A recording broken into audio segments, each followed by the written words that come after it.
नमस्ते दोस्तों, मैं डॉक्टर धीरज भत्ते, हिंदी विभाग प्रमुख, संजीवनी महाविद्यालय चापोली। आज के इस ऑनलाइन ताशिका में आप सभी का हार्दिक स्वागत है।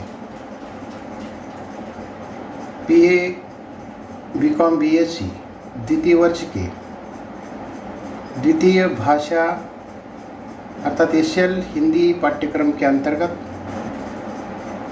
चतुर्थ सत्र का ये जो प्रश्न पत्र चौथा है, नाटक तथा प्रयोजनमूलक हिंदी, इस पाठ्यक्रम के अंतर्गत विमा नाटक को हम देख रहे हैं। इसके पूर्व की ताशिका में विमा नाटक के नाटककार रत्न कुमार सांवरिया का जीवन परिचय, जिसकी विस्तृत चर्चा हमने की थी। आज के इस ताशिका में इस विमा नाटक की हमें चर्चा करनी है। इस विमा नाटक की चर्चा करने से पहले पात्रों का जो परिचय है उसको देखना आवश्यक है। इस नाटक का परिचय देखते हुए विमा नाटक की जो कथा वस्तु है उसकी हमें चर्चा करनी है। तो देखते हैं विमा नाटक। इस नाटक के नाटककार रत्न कुमार सांवरिया हैं। पुनः एक बार इस ताशिका में आप सभी का हार्दिक स्वागत है। विमा नाटक की कथा वस्तु देखते हुए इस नाटक का सर्वप्रथम हम परिचय देखेंगे। रत्न कुमार सांवरिया की बहुचर्चित कहानी समाखे, इस कहानी के कथ्य पर आधारित ये नाटक लिखा गया है। उनकी ये जो समाखे कहानी है समकालीन भारतीय साहित्य के शताब्दी अंक में ये कहानी प्रकाशित होने का उसे गौरव प्राप्त है। और ऐसी एक बहुचर्चित समाखे कहानी के कथ्य पर आधारित रत्न कुमार सांवरिया ने इस नाटक की रचना की है। इस नाटक में कुल मिलाकर 2 अंक है। इन 2 अंकों के अंतर्गत 25 दृश्य हैं। पहले अंक में 13 दृश्य और दूसरे अंक में 12 दृश्य हैं। इस नाटक में लगभग 12 पात्र हैं, जिनमें से 11 पात्र पुरुष पात्र हैं और केवल 1 पात्र या चरित्र स्त्री चरित्र है। नाटककार रत्न कुमार सांवरिया का इस नाटक का प्रमुख जो उद्देश्य है, सरकारी योजनाओं, निष्पक्ष मीडिया, निशक्त कल्याण के बड़े बड़े नारों के अंधेरे पक्ष को हमारे सामने लाने का उनका महत्वपूर्ण उद्देश्य है। ये जो नाटक है शैक्षणिक दृष्टि से योग्य है। जन्मांध जमन वर्मा के साथ होने वाली जाति आधारित अन्याय की एक सशक्त और सार्थक प्रस्तुति है। इस नाटक के पात्रों का परिचय हमें देखना है। तो यहाँ कई सारे प्रकार के जो चरित्र है नाटक में हमें देखने को मिलते हैं, जिसमें से कुछ सवर्ण पात्र हैं तो कुछ दलित पात्र हैं। इन पात्रों के अंतर्गत कुछ अपाहिज पात्र हैं, कुछ नेत्रहीन पात्र हैं, पुरुष पात्र हैं, स्त्री पात्र हैं। तो इस प्रकार अलग अलग वर्गों के अलग अलग प्रकार के पात्र इस नाटक में हमें देखने को मिलते हैं। दलितों पर सवर्णों के माध्यम से होने वाला जो अन्याय है उसका दर्शन इसके अंतर्गत होता है। जन्मांध जमन वर्मा एक दलित चरित्र है और उसके साथ होने वाला जाति आधारित जो अन्याय है उसकी एक सशक्त और सार्थक जो अभिव्यक्ति है इस नाटक में हुई है। विकलांग और अपाहिज चरित्रों का जो जीवन संघर्ष है इस नाटक में हमें देखने को मिलता है। इतना ही नहीं तो ऐसे जो दलित, अपाहिज, नेत्रहीन या विकलांग जो चरित्र हैं उनके ऊपर किस प्रकार का अन्याय अत्याचार होता है इसका दर्शन इसके अंतर्गत होता है। अन्याय करने वाले पात्रों के अंतर्गत निशक्त जन आका, श्यामाजी, थानेदार, नगर के लोकप्रिय समाचार के संवाददाता झा आदि शामिल है। तो इस प्रकार रत्न कुमार सांवरिया का ये जो बहुचर्चित नाटक विमा है उसके पात्रों का परिचय हम देखते हैं। पहला जो चरित्र है वह जमन वर्मा है। जमन वर्मा नेत्रहीन है और उसकी अवस्था 25 वर्ष की है। संक्षिप्त रूप में एक एक का परिचय भी इसके साथ हम देखते हैं। जमन वर्मा एक जन्मांध व्यक्ति है, वह दलित है, उसकी जो उम्र है वो 25 वर्ष की है। वह कुछ पढ़ा लिखा है और नेत्रहीन संस्था के एक स्कूल में वह अध्यापक के रूप में काम करता है। उस स्कूल में उसे कितना वेतन मिलता है उसका भी पता नहीं है, लेकिन नेत्रहीन संस्थान के संस्थापक उसे हर महीने 1000 रुपये देते हैं।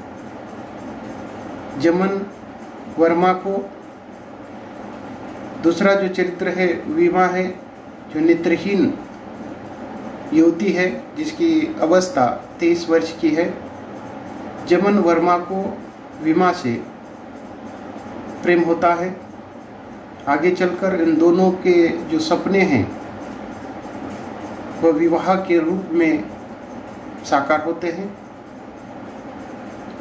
परंतु आगे चलकर जैसे ही जाति का जो प्रश्न है उपस्थित होता है तब हम देखते हैं कि इस नाटक के अंतर्गत जो सवर्ण चरित्र है सब मिलकर जमन वर्मा और विमा की जो बनाई हुई जो जिंदगी है उस पर पानी फेर देते हैं। जमन वर्मा से विमा को अलग कर देते हैं। तो इस नाटक के प्रमुख चरित्र के रूप में जमन वर्मा हमारे सामने आते हैं। जमन वर्मा एक उत्साही, निडर, विश्वासु, संवेदनशील तो इस प्रकार का एक महत्वपूर्ण चरित्र है। नाटक की कथा वस्तु के समय उसकी विस्तार के साथ हमें चर्चा करनी है। दूसरा जो चरित्र है विमा, जो नेत्रहीन है, उसकी अवस्था 23 वर्ष की है। वह सवर्ण तथा जमींदार के घर में उसका जन्म हुआ है, लेकिन जन्म के बाद वह नेत्रहीन हो जाती है। उसके पिता तथा उसके भाई एक वयस्क व्यक्ति के साथ उसका विवाह करना चाहते हैं, जो विमा को पसंद नहीं है। अंत में अपने ही परिवार के व्यक्ति के माध्यम से होने वाले अन्याय और अत्याचार से वह दूर भागती है, एक शहर में आती है शहर में उस पर कुछ गुंडों के माध्यम से अन्याय होता है। उसी समय उस अन्याय से जमन वर्मा उसे छुड़ाता है और उसी समय इन दोनों की मुलाकात होती है और यही मुलाकात आगे चलकर विवाह के रूप में परिवर्तित होती है। परंतु विमा के पिता, उसके भाई, अन्य कुछ सवर्ण उस नगर के बड़े व्यक्तियों से मिलकर जमन वर्मा से विमा को दूर कर देते हैं। उसके बाद तीसरा जो चरित्र है वो श्यामाजी है। श्यामाजी एक सवर्ण व्यक्ति है जो नेत्रहीन संस्था को चलाता है। नेत्रहीन संस्था के वह संस्थापक है। उसकी जो उम्र है वह 60 वर्ष की है। जमन वर्मा और विमा इन दोनों की कोर्ट मैरिज होती है और गवाह के रूप में श्यामाजी अपने संस्था के जो चपड़ासी है उसको साक्ष्य देने के लिए या उनके द्वारा ही इन दोनों की शादी होती है, विवाह होता है और उनके ही स्कूल के एक कमरे में रहने की जो व्यवस्था है श्यामाजी करते हैं। आगे चलकर जैसे ही जाति का जो प्रश्न है उपस्थित होता है तो श्यामाजी ही जमन वर्मा के उस कमरे का जो सामान है बाहर फेंक देते हैं और विमा का अपहरण करते हैं। तो इस प्रकार का एक महत्वपूर्ण जो चरित्र है जिसको हम खलनायक की भूमिका निभाने वाला महत्वपूर्ण चरित्र श्यामाजी है। उसके बाद एक बुजुर्ग व्यक्ति या बुजुर्ग चरित्र हैं। ये बुजुर्ग कौन है तो विमा का पिता है। एक नवयुवक है जो विमा का भाई है। उसके बाद और एक महत्वपूर्ण चरित्रों में आका हैं। तो ये आका कौन है तो निशक्तों के धनी धरा है और उनकी उम्र 52 वर्ष की है। एक उस शहर का महत्वपूर्ण चरित्र आका या नेता है। उसके बाद इस नाटक का और एक महत्वपूर्ण जो चरित्र है देवत सिंह है। देवत सिंह निशक्त और जमन वर्मा का वह दोस्त है और इस देवत सिंह की जो उम्र है वो 27 वर्ष की है। देवत सिंह भी अपाइज है। कमर से उसके दोनों पैर नहीं है, परंतु देवत सिंह जमन वर्मा का दोस्त हैं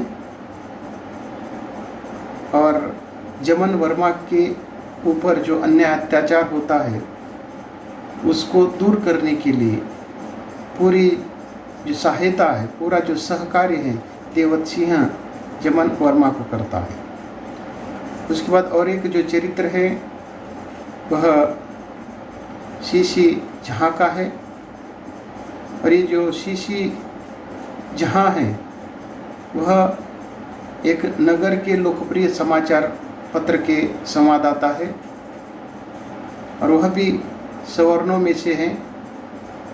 श्यामाजी आका से मिलकर शीशी जहाँ भी जमन वर्मा की बसी बसाई हुई जो जिंदगी है वह उजड़ देने का काम करते हैं।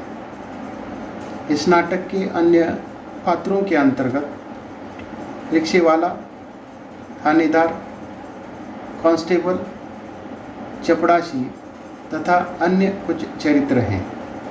तो इस प्रकार कुल मिलाकर 12 चरित्रों के माध्यम से इस नाटक को एक सशक्त रूप देने का प्रयास नाटककार रत्न कुमार सांवरिया ने किया है। तो हम इस नाटक की जो कथा वस्तु है उसकी चर्चा सर्वप्रथम करते हैं। रत्न कुमार सांवरिया का एक चर्चित नाटक विमा है। इस नाटक में नाटककार ने नेत्रहीन एवं विकलांग चरित्रों का तथा दलित साहित्य की चेतना को प्रस्तुत करने का प्रयास किया है। कहानीकार के रूप में विख्यात रत्न कुमार सांवरिया का ये जो नाटक है, उनकी चर्चित कहानी समाखे के कथ्य पर आधारित है। इसके पूर्व भी हमने इसकी चर्चा की है कि इस समाखे नाम की कहानी को समकालीन भारतीय साहित्य के शताब्दी अंक में प्रकाशित होने का गौरव प्राप्त है।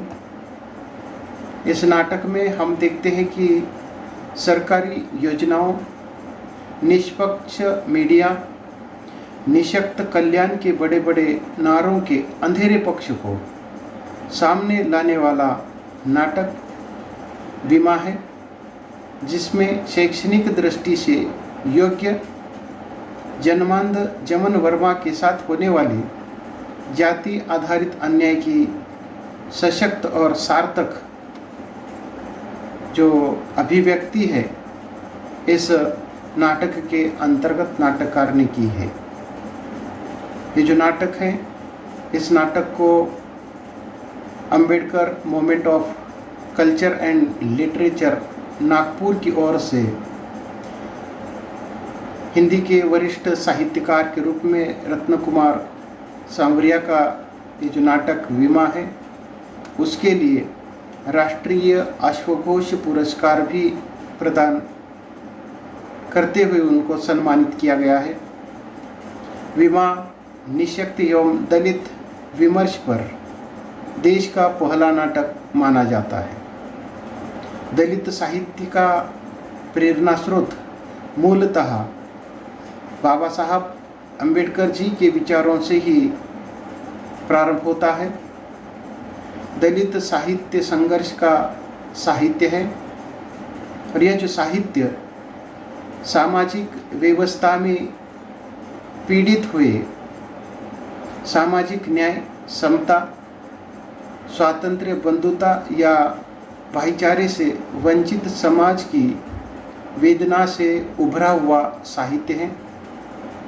दलित साहित्य का प्रमुख जो स्वर है वह सामाजिक परिवर्तन है। तो इस दृष्टि से ही ये जो सामाजिक परिवर्तन है ये महत्वपूर्ण है और इसी उद्देश्य से दलित साहित्य का निर्माण हुआ है। यही परिवर्तन का जो स्वर है हमें सांवरिया का ये जो बहुचर्चित नाटक विमा है उसमें भी दिखाई देता है। प्रस्तुत नाटक में नाटककार रत्न कुमार सांवरिया ने नेत्रहीन, विकलांग, सभ्यता और कुदरत के सताए हुए पात्रों के जीवन संघर्ष को अंकित करने का काम किया है। इस प्रकार के नेत्रहीन या विकलांग पात्रों के जीवन पर आधारित हिंदी साहित्य में बहुत ही कम संख्या में साहित्यिक जो रचनाएं देखने को मिलती है। जब हम नाटक विधा का विचार करते हैं तो नाटक विधा में तो इस प्रकार की विकलांगता कहीं भी नज़र नहीं आती है, परंतु इस नाटक के संदर्भ में ज्ञानरंजन नाम के जो विद्वान हैं उन्होंने लिखा है कि विमा सीधा नाटक नहीं है, यह लेखक की एक मान्य कहानी पर आधारित नाटक है।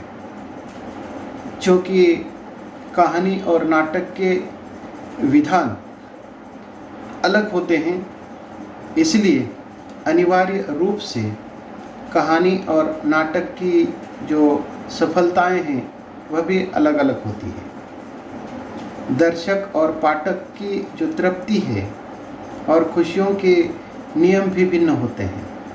फिर भी हिंदी में कहानियों के मंचन प्रायः किए जाते हैं, क्योंकि समकालीन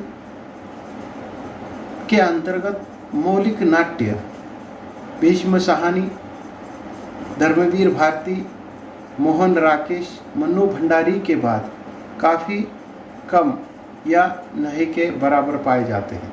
तो इस प्रकार का जो विचार है वो ज्ञान रंजन का रहा है, और उनके अनुसार ये जो बीमा नाटक है वह सीधा नाटक नहीं है, यह एक मान्य कहानी पर आधारित लिखा हुआ नाटक है। और हम जानते हैं या उनके अनुसार कहानी और नाटक का जो विधान है वह अलग अलग होता है, भिन्न होता है। कहानी के लिए इस प्रकार की जो अनिवार्यता है वह नहीं होती है। अनिवार्य रूप से कहानी और नाटक की जो सफलता है वह भी अलग अलग होने की जो बात है उन्होंने कही है। दर्शक और पाठक की जो तृप्ति है और खुशियों के जो नियम हैं वह भी भिन्न होते हैं। कहानी के पाठकों का जो दृष्टिकोण है अलग होता है, और नाटक के जो पात्र हैं उनका दृष्टिकोण अलग अलग होता है। फिर भी हिंदी में कहानियों के मंचन प्रायः किए जाते हैं। हम भी जानते हैं कि कहानियों का मंचन होता है, और इस प्रकार के समकालीन कालखंड में मौलिक जो नाटक है लिखने वालों की संख्या कम हो गई है। आधुनिक युग के महत्वपूर्ण समकालीन मौलिक नाटककारों में भीष्म साहनी, धर्मवीर भारती, मोहन राकेश, मनु भंडारी, ये इस प्रकार के मौलिक नाटक लिखते थे। लेकिन ये जो परंपरा है अर्थात कहीं बंद सी पड़ गई है, और इसी परंपरा में आने वाला एक महत्वपूर्ण जो नाटक है जो समकालीन मौलिक नाटकों के अंतर्गत आता है, रत्न कुमार सांभरिया का विमा नाटक। नाटककार रत्न कुमार सांभरिया ने इस नाटक में नेत्रहीन विकलांग पति पत्नी के संघर्ष की कहानी को फ्लैशबैक शैली में प्रस्तुत किया है। तो ये जो फ्लैशबैक शैली है, तो ये फ्लैशबैक शैली क्या है? तो हम नाटक में देखते हैं कि जो भी कहानी है वो कहानी का जो अंत है पहले बताया गया है। जैसे कि जमन वर्मा के उस कमरे का सामान बाहर फेंका जाता है और विमा का अपहरण किया जाता है, यानी कि उनको जमन वर्मा के ऊपर अन्याय किया जाता है। परंतु जैसे जैसे ये कहानी आगे बढ़ती है तब जमन वर्मा और विमा के बीच में प्रेम किस प्रकार हुआ है, दोनों की मुलाकात कहाँ हुई है, पहली की कहानी बाद में बताई जाती है, और पुनः कहानी का जो अगला जो भाग है वो बाद में बताया जाता है। फ्लैशबैक शैली में अंत की जो कहानी है पहले बताई जाती है, आरंभ की कहानी बीच में बताई जाती है, और उसके बाद की कहानी अंत में बताई जाती है। तो इस प्रकार ये फ्लैशबैक शैली के आधार पर लिखा हुआ नाटक है। इस नाटक में एक महत्वपूर्ण जो चरित्र है वो जमन वर्मा, जो जन्मांध अंधा है, उसकी जो आयु है 25 वर्ष की है, वह एक दलित युवक है। दूसरा एक चरित्र जो नेत्रहीन युवती जिसका नाम विमा है, उसकी आयु 23 वर्ष की है और वह एक सवर्ण युवती है। संयोग से उन दोनों में प्रेम होता है, वह एक दूसरे से मिलते हैं। दलित युवक जमन वर्मा की वीरता, उसकी स्पष्टता, पवित्रता, संवेदनशीलता और आत्मनिर्भरता की ओर विमा आकर्षित होती है। दोनों शरीर से और दिल विचारों से एक हो जाते हैं। उन दोनों में जाति के ऊंच नीच और सवर्ण दलित का जो भेद है या भेदभाव मिट सा जाता है। इस प्रकार विमा जमन से कहती है, तो इस प्रकार ये जो विमा है वह जमन से कहती है कि ये जो जाति पाति का जो भेदभाव है उसको छोड़ दो। तुम मर्द हो, मैं औरत हूँ, तुम भी नेत्रहीन हो और मैं भी नेत्रहीन हूँ, हमारी जाति एक ही है। तो इस प्रकार वे दोनों आगे चलकर कोर्ट में विवाह कर लेते हैं। नाटक के आरंभ में सारे जो सवर्ण लोग हैं चमन वर्मा के प्रति मानवता तो दिखाते हैं, परंतु आगे चलकर हम देखते हैं कि जैसे ही जाति भेद का प्रश्न निर्माण होता है, वैसे ही सारे जो सवर्ण हैं एक होकर जमन और वीमा की सुहावनी जो जिंदगी है उसमें तबाही मचाते हैं। इसका जो सजीव चित्रण है तो इस नाटक में रत्न कुमार सांवरिया ने किया है। तो इस प्रकार आज के इस ताशिका में नाटक और नाटक के अंतर्गत जो पात्र हैं उन पात्रों का परिचय हमने देखा है। इसके बाद अगली ताशिका के अंतर्गत रत्न कुमार सांवरिया का ये जो नाटक है वीमा, तो इस वीमा नाटक का संक्षिप्त जो कथानक है उसकी चर्चा हम करते हैं। आज के लिए बस इतना ही, हम यहाँ रुकते हैं। धन्यवाद।